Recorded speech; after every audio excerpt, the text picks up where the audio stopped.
So I love a banded swing because it helps to teach us the mechanics and the timings of the bell versus our hips and how one is reactive to the other. So what you're going to want ideally is a long light resistance band, something like this, or even a red one is pretty standard. It's one size up from this, is totally fine.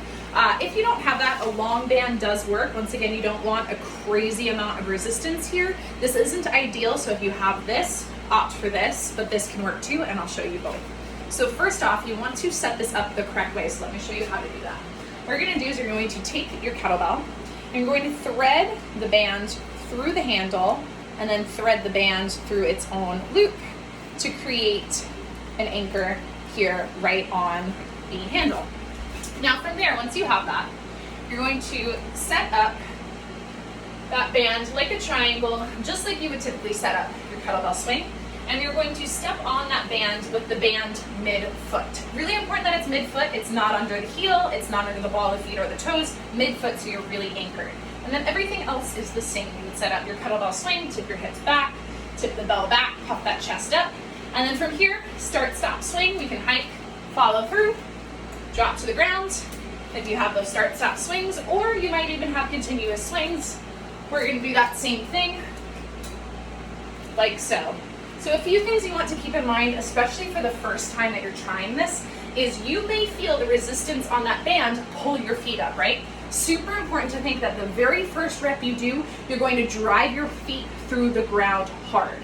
Then you might find that because that resistance that you're not used to, the bell might not get up to that tall position all the way at the top. We want to make sure that we're providing enough power from the hips in order to get that bell to completely follow through in that top position. Now, once again, what we're looking for here is to feel how it's the bell going, then the hips push that bell forward.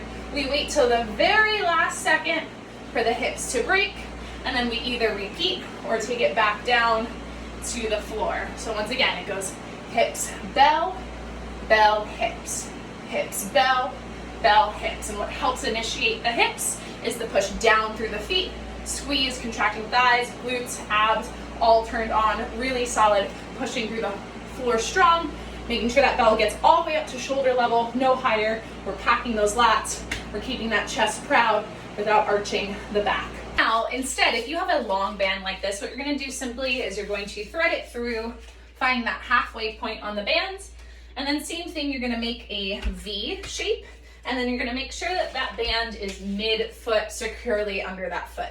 You want a little bit of slack on this band to start because it does have a ways to come up, so I'm just going to make sure that I have a little bit of slack in the band so I can get that bell all the way up. And then you just move it out of the way of your hands, and you're going to do that same thing, thinking of driving through the feet on that first rep. And once again, you don't need a crazy amount of resistance. It's just a little bit just to feel that difference of the timing in the bell. Let me know if you have any questions. That's your banded swing.